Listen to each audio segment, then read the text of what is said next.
Bienvenue dans cette capsule de météorologie où nous aborderons 3 phénomènes critiques en aéronautique, la brume, le brouillard et le givrage. Ces conditions peuvent significativement affecter la visibilité et la sécurité des vols. Commençons d'abord par la brume et le brouillard. La brume est caractérisée par la suspension de petites particules, comme de l'eau ou des particules solides, qui réduisent la visibilité entre 1 et 5 km.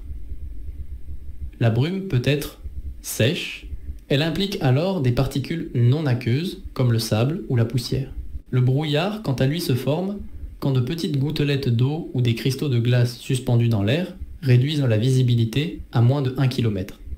Ce phénomène résulte généralement du refroidissement d'une masse d'air humide jusqu'à saturation, suivi de condensation. Il est essentiel de savoir distinguer la brume du brouillard, une compétence de base requise pour le brevet d'initiation aéronautique, BIA, le givrage en aéronautique. Le givrage décrit l'accumulation de glace sur les structures d'un avion. Cela se produit quand l'eau en surfusion dans l'air gèle au contact de l'avion. Conséquence, le givrage peut alourdir l'avion, déformer les profils aérodynamiques, augmenter la traînée, obstruer les capteurs et même bloquer les gouvernes. Prévention et gestion du givrage. Au sol, on utilise des procédures de dégivrage avant le vol. On projette sur l'aéronef du liquide de protection. Ce liquide n'est efficace que sur une courte durée, le temps à l'aéronef de décoller.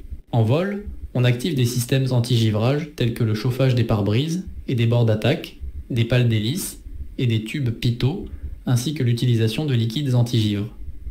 Certains aéronefs peuvent être munis de boudins de bord d'attaque qui se gonflent afin de briser la glace. La compréhension de la brume, du brouillard et du givrage est essentielle pour la sécurité et l'efficacité des opérations aériennes.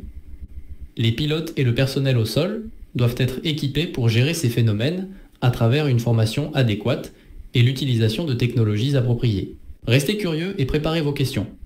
À très bientôt pour notre prochaine capsule aéronautique. N'oubliez pas de vous abonner à notre chaîne et pour ne rater aucune mise à jour d'activer la cloche de notification.